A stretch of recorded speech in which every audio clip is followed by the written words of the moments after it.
এর অনেক জ্বালা যন্ত্রণা বেদনা আসতে পারে, তার জন্য নিজেকে হারিয়ে ফেলবেন না। এই জীবনের প্রচুর মূল্য আছে। কে বুঝবে আপনার মূল্য কতটুকু? আপনি বলতে পারবেন?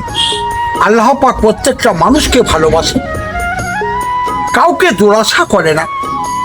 কে আপনাকে ভালোবাসলো, কে আপনাকে ভালোবাসলো না, এটা নিয়ে আপনার মাথা ব্যথা করার কোনো প্রয়োজন করে না। অশান্তি হবে, ঝামেলা হবে, হয়তো আপনাকে চিনতে পারলো না, না পারো, কোনো প্রয়োজন করে না। আপনি নিজের কাজে মন দিন। মানুষ আপনাকে তুচ্ছ করতে পারে, এটা তার ব্যক্তিগত ব্যাপার, কিন্তু আপনি সুস্থভাবে জীবন যাপন করুন। অশান্তি কার জীবনে নেই বলতে পারবে? প্রত্যেকটা মানুষের জীবনে সংসার চালাতে গেলে অশান্তি ঝামেলা আসতে পারে। মায়ের সঙ্গে, ভাইয়ের সঙ্গে, সন্তানের সঙ্গে অশান্তি হতে পারে। তাই বলি কি আপনি ভেঙে যাবেন? না, কখনো আপনি ভাঙবেন না। আপনি নিজেকে শক্ত হয়ে দাঁড়ান, আল্লাহর প্রতি বিশ্বাস রাখুন। রুজি দেনে বলা হচ্ছে আল্লাহ, কোনো টেনশন করবেন না।